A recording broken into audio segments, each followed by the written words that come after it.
The Seeds of Tomorrow. Dr. Elena Santos stood in the vast underground chamber of the Genesis Vault, surrounded by rows of quantum storage pods that stretched into the darkness. Each pod contained the digitized essence of Earth's biosphere.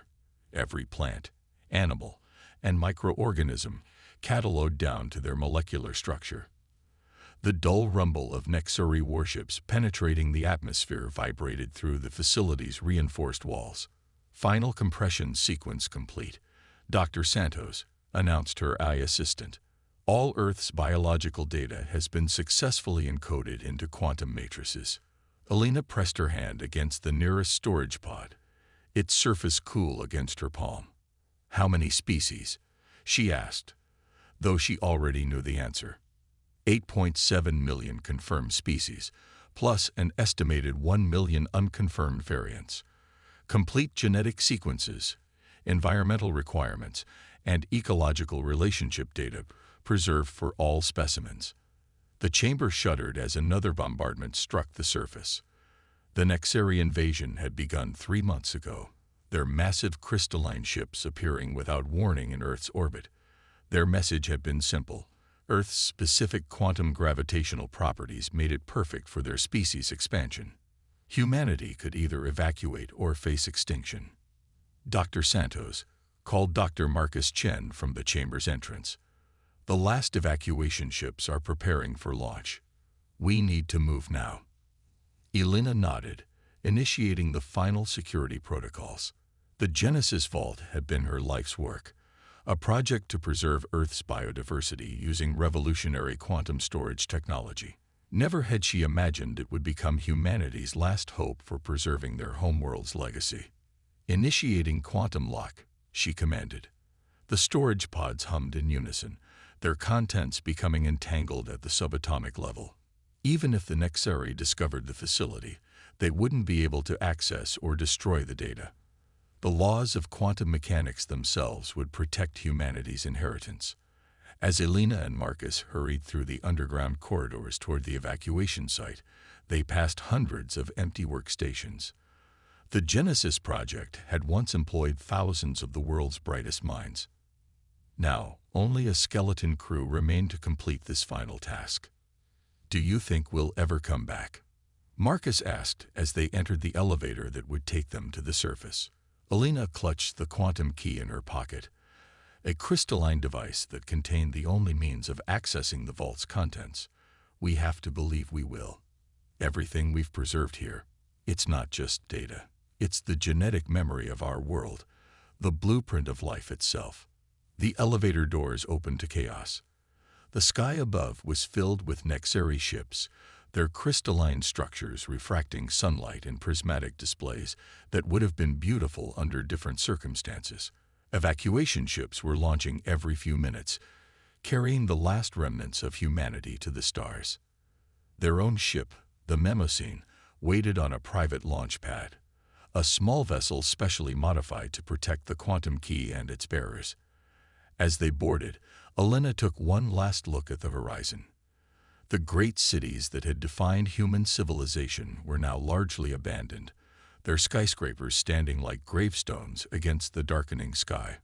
"Course plotted for the Centaurus refuge," reported the ship's AI as they strapped in. "Quantum shielding at maximum." As the Mnemosine lifted off, Elena thought about the billions of humans already scattered across hundreds of emergency colonies. They carried with them humanity's knowledge, culture, and determination.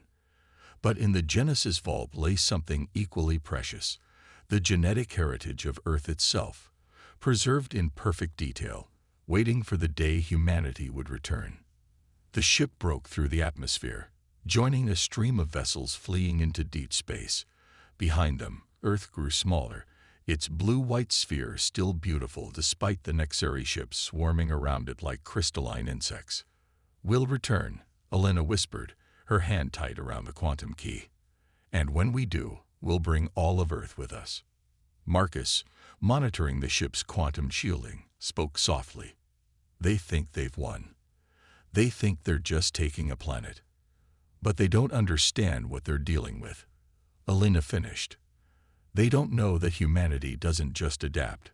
We evolve, we transform, and now we carry within us the seeds of everything that made Earth unique. As the Mnemoscene prepared for its first faster-than-light jump, Alina allowed herself a small smile. The Nexeri had forced humanity from their cradle, but in doing so, they had launched them into the greatest journey of adaptation and advancement in human history. Somewhere in the vast darkness ahead lay humanity's future, and within the quantum vault, preserved forever, lay the essence of their past. The stars stretched into lines of light as the ship jumped, carrying its precious cargo toward an uncertain future. But within that uncertainty lay possibility. The possibility that one day, humanity would return not as refugees, but as masters of their own destiny, bearing with them the power to restore Earth to its former glory. This was not an ending, Alina knew. It was merely the first step in humanity's greatest evolution. The Quantum Gardens. The Quantum Garden stretched endlessly before Maya Santos Chen, its impossible geometries defying traditional physics. Massive trees from Earth's ancient rainforests spiraled through multiple dimensions, their branches existing simultaneously in different spatial planes. Extinct species of birds flitted between leaves that shimmered between states of matter, their preserved genetics perfectly recreated from the Genesis Vault's data. Maya reached out with her quantum-enhanced consciousness, feeling the complex web of entangled particles that maintained this magnificent artificial ecosystem. As lead bioquantum architect of the Meridian Sphere, she carried the legacy of her ancestor Elena Santos, though 15 centuries separated them. Remarkable work, architect, said director Kenzo Patel, his neural interface shimming with activity as he analyzed the garden's quantum metrics. To think that our ancestors once believed quantum effects couldn't exist in biological systems. Maya smiled, watching a group of children phase through different dimensional layers of the garden during their daily lesson. Their young minds, already adapted to perceive quantum states, treated it as natural as breathing. They preserved Earth's biosphere thinking they were saving the past, but they gave us the key to humanity's future instead. The Genesis Vault's data had proved to be more than just a biological backup. Hidden in the quantum-encoded DNA of Earth's species lay secrets that had revolutionized human understanding of reality itself. Life, they had discovered, was inherently quantum in nature. Every cell contained microscopic quantum computers, every protein a tiny machine that utilized quantum tunneling. The latest statistics are impressive, Kenzo said, sharing the data through their neural link. The Meridian Sphere now supports 10 billion humans across its quantum-expanded habitats. Each citizen has access to unlimited resources thanks to quantum replication technology, and our biological enhancement programs have extended the human lifespan indefinitely. Maya nodded, but her thoughts drifted to the latest data from their long-range quantum telescopes. They had finally managed to peer through the quantum noise that had hidden Earth's location for centuries. The Nexeri were still there, their crystalline cities now covering much of the planet's surface. But they remained trapped by their limited understanding of quantum mechanics, unable to achieve the dimensional transcendence that humanity had mastered. "You're thinking about Earth again," Kenzo observed, noting the subtle quantum fluctuations in her neural patterns. "We're ready," Maya replied, gesturing to the magnificent garden around them. "Look at what we've created. We didn't just preserve Earth's biosphere. We understood it, improved it, learned to manipulate the fundamental forces that make life possible." The Nexeri thought they were taking a planet, but they have no idea what Earth's biosphere truly represents. A notification pulsed through their neural networks. In another section of the Meridian Sphere, the Council of Quantum Architects was gathering. After centuries of preparation, they were finally ready to discuss the return to Earth. Maya and Kenzo phased through several quantum dimensions, arriving instantly at the council chamber. The room was filled with humanity's greatest minds, their enhanced consciousness creating a collective quantum field that allowed for perfect communication and understanding. "Welcome, architects," greeted council leader Dr. Sarah Chen, her form slightly blurred as she existed partially in multiple dimensions. Today we discuss not just the reclamation of Earth, but the next step in human evolution. The chamber's quantum field shifted, displaying a perfect recreation of Earth based on their latest observations. The Nexary's crystalline structures were beautiful but primitive compared to the quantum architecture humanity had mastered. Our ancestors fled as refugees, Sarah continued, but we return as beings who have transcended the conventional boundaries of space, time, and biology. The quantum gardens we've created are not just habitats. They're proof that we've surpassed anything the Nexary could imagine. Maya shared her latest research through the quantum field. We can use the original Genesis Vault data to reconfigure Earth's entire biosphere, not just restore it, but elevate it to match our current level of quantum integration. The planet itself can become a quantum garden, one that exists in multiple dimensions simultaneously. The council chamber hummed with excited neural activity as the implications became clear. They wouldn't need to fight the Nexary for Earth. They would simply transcend them, accessing and transforming the planet on quantum levels the crystalline beings couldn't even perceive. Then it's decided, Sarah announced. The quantum fleet will launch within the year. Earth will be reborn not through conflict, but through transcendence. As the council dispersed, Maya remained in the chamber, her consciousness expanding to embrace the quantum web that connected all of humanity's achievements. From the desperate preservation of Earth's biosphere, they had discovered the keys to manipulating reality itself. The Nexary had forced humanity to leave their cradle, but in doing so, they had pushed them to become something far greater than anyone could have imagined. "We're coming home," Maya whispered into the quantum field, her words rippling through dimensions. "And we're bringing the power of creation with us. Children of the stars." The stellar nursery spread across Kai Chen's enhanced vision, its clouds of cosmic gas and newborn stars existing in both normal and quantum space. Standing at the observation deck of the Evolution Institute, he watched as a group of children practiced their dimensional shifting, their forms flickering between states of matter as naturally as their ancestors had once walked or ran. "Beautiful, isn't it?" asked Dr. Aria Santos, approaching with her characteristic quantum signature, a subtle ripple in space-time that marked her as one of the original architects of human enhancement. They don't even think about it anymore. To them, quantum states are as natural as breathing. Kai nodded, his neural interfaces harmonizing with Aria's presence. As head of the Human Continuity Project, he had dedicated his life to ensuring that despite their incredible evolution, humanity never lost touch with their essential nature. "The latest genetic surveys are in," he shared through their quantum link. "Even after 15 centuries of enhancement, our base genetic code remains recognizably human. We've added to it, improved it, but we never replace what makes us who we are." A group of teenagers phased through nearby space, their laughter echoing across multiple dimensions as they played quantum tag, a game that would have seemed like magic to their ancestors. Yet the sound of their joy, the fundamental expression of human happiness, remained unchanged from the days when children had played in Earth's parks. "They're ready," Aria said, watching the young ones manipulate quantum fields with casual ease. "This generation, they're what we've been working toward.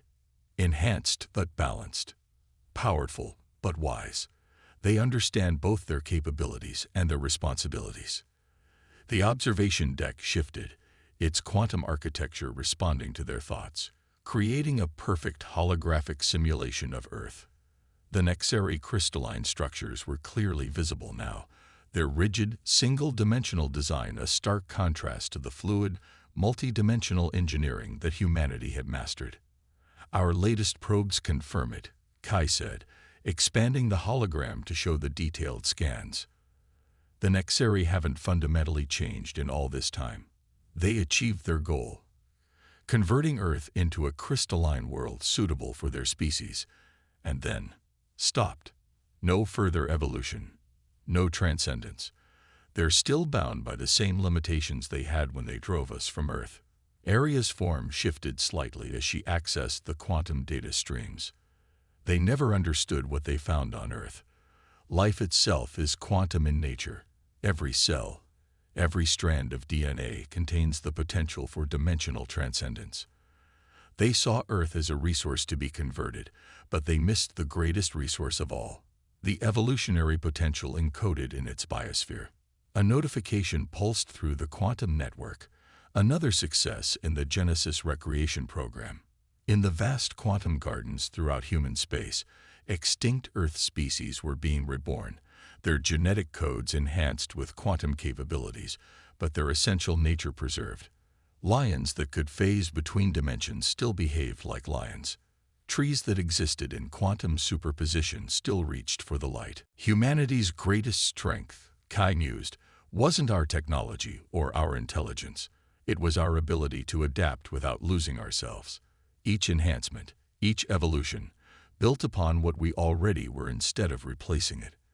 The children had finished their game, their young minds already turning to their next lesson. Learning to manipulate quantum fields to create new forms of art. Their creativity enhanced but not artificially generated. They were the perfect symbol of what humanity had become, beings of incredible power who remained fundamentally, uniquely human. The quantum fleet launches next month, Aria said, her consciousness expanding to embrace the vast network of human achievement that stretched across multiple galaxies. These children will be among the first humans to see Earth with their own eyes in 15 centuries. Kai smiled, watching as the young ones created complex quantum fractals with their thoughts, each pattern unique and beautiful. We're not just returning to reclaim our home. We're returning to show the Nexari what they could have learned from Earth if they'd understood what they were looking at. A hologram of Earth rotated slowly, its surface glinting with Nexari crystal cities. Soon those cities would witness something unprecedented. The return of a humanity that had transformed itself beyond anything the Nexari could comprehend, yet remained true to the spirit that had driven them to preserve Earth's legacy all those centuries ago. Our ancestors preserved Earth's biosphere as an act of hope, Aria said, her quantum field resonating with emotion. They couldn't have known they were preserving the key to transcending the very boundaries of reality. But they knew something equally important. They knew that being human meant never stopping, never settling, always reaching for the next horizon while keeping hold of who we are. The children gathered around them, their enhanced minds picking up on the adults' contemplation. One of them reached out and touched the hologram of Earth, her quantum-enhanced consciousness automatically calculating the vast distances involved, the complex physics of dimensional travel, the intricacies of their planned return. "Is it true?" she asked, her voice carrying both childish curiosity and quantum-enhanced understanding. "Are we really going to teach the crystal people how to evolve?"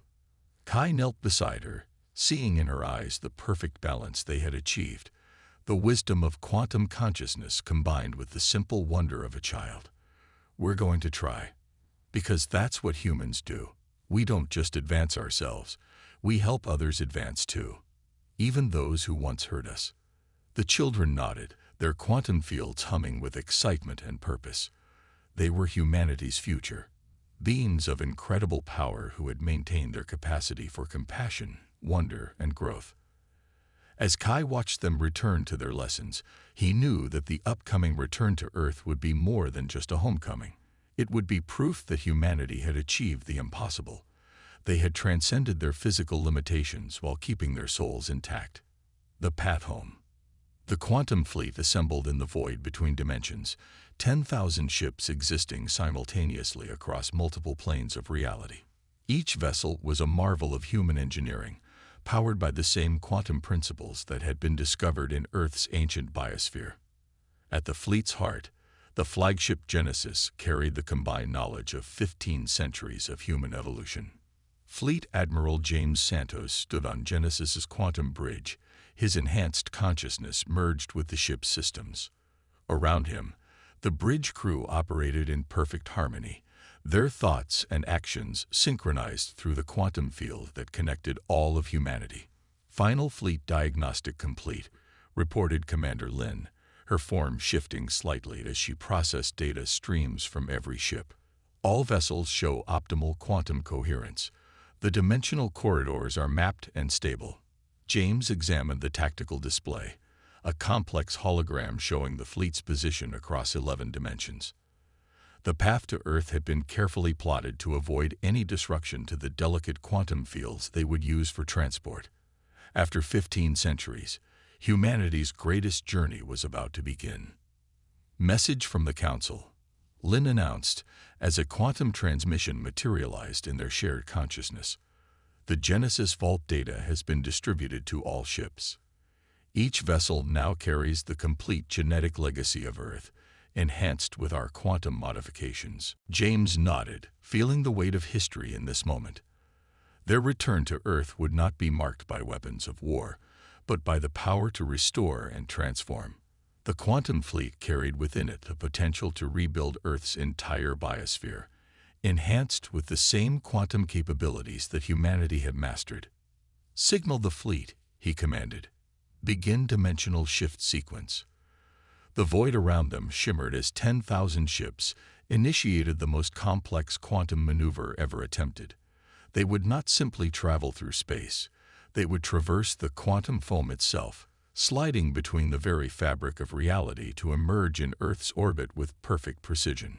As the fleet began its journey, James received a private quantum transmission from Maya Santos Chen, now the head of the Genesis Project. Her consciousness merged with his, sharing not just information, but the deep emotional resonance of their shared heritage. "The quantum gardens are ready," she reported, her thoughts tinged with anticipation. "The moment we arrive, we can begin the transformation. Every ship carries the seeds of Earth's rebirth." The journey through quantum space was unlike anything their ancestors could have imagined. The fleet moved through dimensions where the laws of physics themselves were malleable, where time flowed in multiple directions, where reality was as fluid as thought. Yet through it all, their human consciousness remained their anchor, their inherited wisdom guiding them through the impossible. Hours passed in normal space, though time held little meaning in their current state. The fleet approached their destination, their sensors detecting the quantum signature of their home solar system. James felt a surge of emotion, not just his own, but the collective anticipation of every human aboard the fleet. "Preparing for dimensional emergence," Lynn announced. "Earth's quantum signature confirmed. The Nexari crystal structures are exactly as our probes reported." The fleet shifted back into normal spacetime with perfect synchronization, appearing in Earth's orbit like a constellation of new stars. Below them, the blue planet glinted with crystalline structures, beautiful in their way, but limited to a single dimension of reality. Almost immediately, they detected Nexari transmissions, confusion, alarm, the mobilization of defensive systems that seemed primitive compared to humanity's quantum technology. James opened a quantum channel that would translate their communications into something the Nexari could comprehend. "Attention Nexari civilization," he broadcast, his words carrying the weight of 15 centuries of human evolution. "We are the children of Earth, returning home.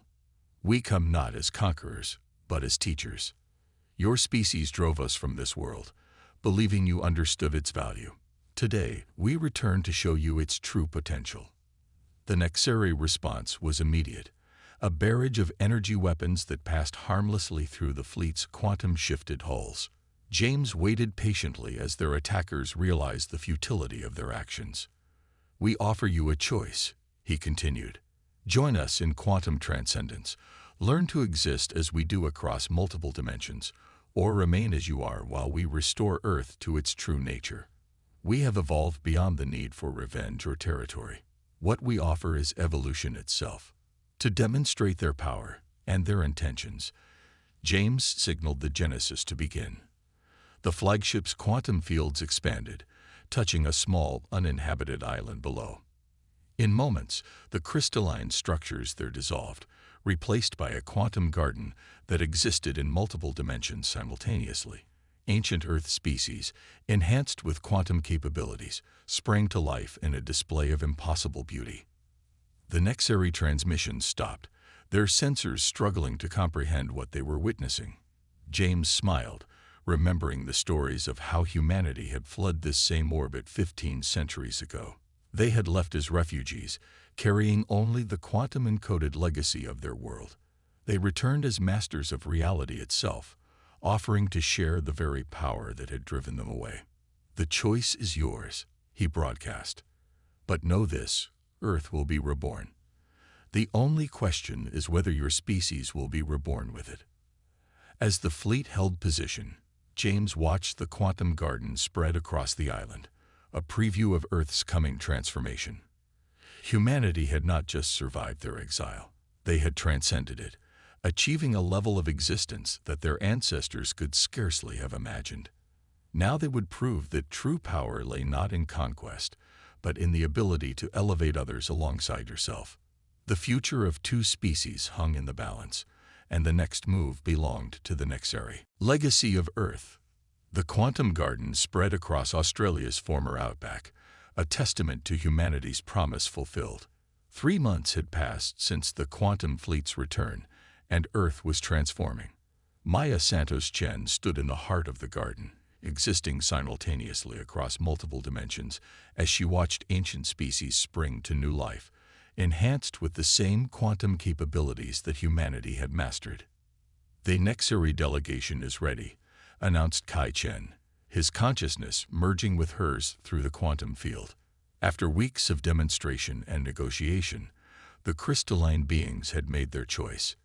Today would mark the beginning of their species' transformation. In the quantum-enhanced atmosphere above, the Genesis fleet maintained its vigil, though no longer as a military force. Each ship had become a beacon of transformation, broadcasting the quantum frequencies that allowed Earth's resurrection to proceed smoothly. The planet itself was awakening, its very atomic structure beginning to resonate with multi-dimensional potential. "Bring them in," Maya nodded, feeling the approach of the Nexeri representatives through the quantum field. Their crystalline forms still existed primarily in conventional spacetime, but they had begun to show the first signs of quantum resonance. The Nexeri High Council materialized in the garden, their crystalline bodies refracting light in complex patterns. Leading them was First Speaker Ixel, who had been the first to understand what humanity was offering. "The simulation chambers are prepared," Maya said, gesturing to a section of the garden, where reality itself seemed to fold inward. "Today, your first 1,000 volunteers will begin their quantum transformation. Within a year, your entire species can join us in multi-dimensional existence." Ixel's crystalline form vibrated with what Maya had learned to recognize as excitement. "We spent 15 centuries believing we had achieved the pinnacle of evolution," the first speaker's thoughts translated through the quantum field. "We never imagined that the planet we conquered held secrets far beyond our comprehension." The garden around them continued its impossible dance of resurrection. Species that had gone extinct during the Nexeri occupation sprang back to life, their genetic codes enhanced with quantum capabilities, but their essential nature unchanged. Lions that could phase between dimensions stalked through quantum-shifted grasslands. Birds that existed in multiple planes simultaneously soared through skies that shimmered with dimensional potential. "Your ancestors believed they were taking a planet," Maya said, her form shifting through quantum states as she spoke. In truth, they were standing on the doorstep of universal transcendence without realizing it. Earth's biosphere wasn't just a collection of species, it was a blueprint for understanding reality itself. From orbit, the transformation of Earth was visible as a wave of quantum resonance spreading across the surface. The Nexeri's crystalline cities were not being destroyed, but rather enhanced, their rigid structures learning to exist across multiple dimensions. It was a perfect symbol of humanity's return, not to conquer or destroy, but to elevate and transform. "The first simulations are starting," Kai reported, as the 1,000 Nexeri volunteers entered the quantum chambers. Their crystalline forms would be taught to resonate with quantum fields, gradually awakening the same potential that humanity had discovered in Earth's genetic code. Maya expanded her consciousness, touching the quantum fields that now connected all life on Earth. The planet was becoming what it was always meant to be, not a battleground between species, but a cradle of universal evolution. Humanity had not just reclaimed their home, they had fulfilled its destiny. "There's something we never told you," Maya said to Ixel, as they watched the quantum transformation chambers pulse with energy. "When we fled Earth, carrying our world's genetic legacy in quantum storage, we weren't just preserving our past. We were preserving the future, not just for humanity, but for all life capable of evolution." The first speaker's crystalline form resonated with understanding. "You could have simply taken back your world. Your power in quantum space makes our defenses meaningless. Yet you chose to offer transcendence instead. Because that's what humanity became during our exile," Maya explained. "We learned that true power isn't about dominance. It's about elevation. Every species carries within it the potential for quantum transcendence. All they need is the key to unlock it." Above them, the quantum-enhanced sky shimmered with possibility.